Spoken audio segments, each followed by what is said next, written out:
ఉన్నారు కదా మేడం స్కూల్లో క్లాసులో ఉన్నారు కదా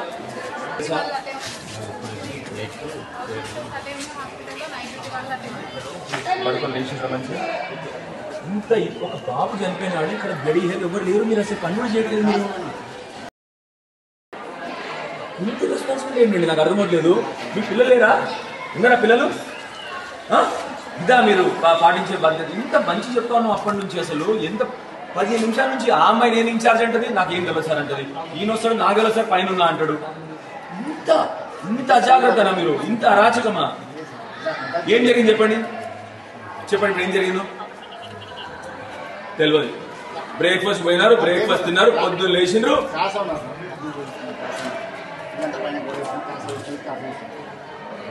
ఏమేం చెప్పండి ఇన్సిడెంట్ ఏం చెప్పండి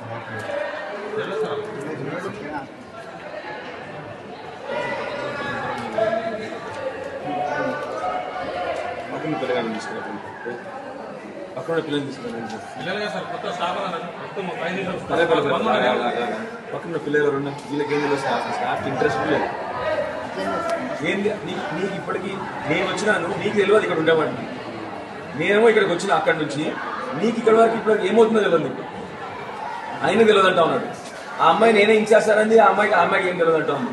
ఎవరు తెలుసు అండి మరి మీ క్లాస్లో ఉంటాండి నేను ఇట్లా వచ్చినాను ఇక్కడికి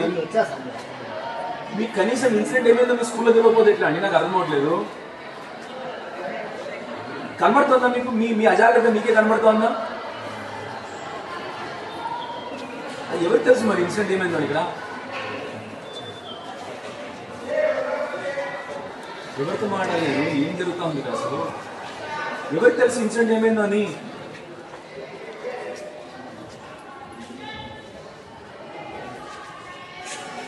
సారీ స్టేట్ అండి పిల్లలకి బెస్ట్ వెకేషన్ ఇచ్చేసేయండి ఫస్ట్ సరేనా మీరు అందరూ కూడా కనీసం కొన్ని రోజులు మీరు లీవ్లో పోండి మీరు బెటర్ కొన్ని రోజులు ఇంత అన్యాయమా కనీసం మీకు ఇన్సిడెంట్ ఏమైందో మీ స్కూల్లో ఒక పిల్లాడు చనిపోతే మీకు తెలియకపోతే ఎట్లా అండి మీరు పిల్లాడు చనిపోయినాడండి తెలుసా మీకు ఆ విషయం కనీసం and you don't even know what is happened ఇంత రెస్పాన్సిబిలిటీగా ఏమైందంటే ఎవరు తెలియదండి అందరూ కూడా మొహం చాటేసినారు నేను ఉరికొచ్చిన అక్కడి నుంచి ఇక్కడ వరకు ఇప్పటికీ 10 డాక్టర్తో మాట్లాడిన ఆల్రెడీ నేను ఏం జరుగుతుందని చెప్పేసి మీరు ఇక్కడ స్కూల్లో పనిచేస్తున్న యజమానికి మీకు తెలియకపోతే ఎట్లా మీ పిల్లలకి ఇదే చూసుకుంటారా మీరు మీ పిల్లలు ఏం చేయాలంటున్నారు మీకు తెలియకపోతే నేను ఎందుకు వచ్చి లాభం ఏంది అసలు ఇక్కడ మేము వచ్చినాము ఇక్కడికి నువ్వేంటి హాయిగా నవ్వుకుండా చూస్తున్నావమ్మా బాగుంది నీ పని బ్రహ్మాండంగా నువ్వు ఏం పని చేస్తావు నవ్వుకుంటూ తినడం పనా మళ్ళీ ఇస్తాను నాకు తెలిసి మేము వచ్చింది ఇక్కడికి ఇప్పటికి 10 మంది డాక్టర్తో నేను మాట్లాడినాను ఎవరికి ఇక్కడ ఏమైనా తెలియదు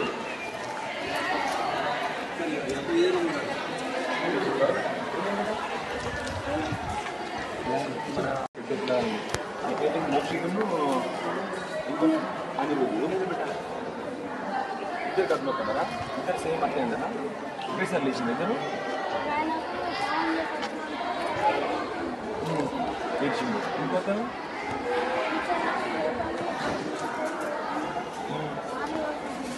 కాలు వెళ్ళిపోతుందా ఎవరైనా వాంటింగ్ చేసుకున్నారా వాళ్ళు వాంటింగ్ చేసుకోవాలి కడుపు నొప్పి అంతేనా మీకు ఎవరికైనా కడుపు నొప్పి వచ్చిందా రాత్రి పిల్లలు అందరు సమానం సేమ్ మీరు అందరూ ఒకటి తిన్నారు కదా అన్నం ఎవరికి కాలేదు కడుపు నొప్పి మోషన్లు కానీ ఎవరికి ఏం కాలేదు వాంటింగ్ ఇద్దరే అన్నారు మొత్తం మీద కళ్ళు పడిపోయిన పిల్లలు ఏమన్నా తర్వాత ఓరు పడుతున్నారు కడుపు నొప్పి అంటే అన్నారు ఇద్దరు పొద్దునే 8 గంటలకు ఈ పెద్దాపూర్ రెసిడెన్షియల్ స్కూల్ నుండి కాదు ఆర్డీఓ గారికి ఫోన్ చేస్తే మేము పని మీద ఆర్డీఓ గారికి చెప్పడం జరిగింది ఇక్కడ ఒక బాబు సీరియస్గా ఉన్నాడని ఎల్లారెడ్డిపేట సిరిసిల్ల బాబు అని చెప్పేసి ఆ బాబుకి కనుక్కుంటే హాస్పిటల్లో ఇప్పుడు ఆ బాబు చనిపోయినాడని కూడా చెప్పినారు గత 2 వారాల్లో ఇక్కడ ఆల్రెడీ ఇది 4వ ఇన్సిడెంట్ అంతకుముందు ఒక 2 వారాల క్రితం కూడా ఒక బాబు చనిపోవడం జరిగింది ఇద్దరిని సీరియస్ ఉంటే అప్పుడు నిమ్స్లో అడ్మిట్ చేసి ఇద్దరికి కూడా ట్రీట్మెంట్ చేయడం జరిగింది మళ్ళీ 2 వారాల తర్వాత చూస్తే మళ్ళీ ఒక బాబు చనిపోయినాడు ఇంకొక బాబుని కూడా కడుపు నొప్పి అని చెప్పి నిజామాబాద్ తీసుకుపోవడం జరిగింది ఇప్పుడు ఆ బాబుని కూడా బాధాకరం ఏంటంటే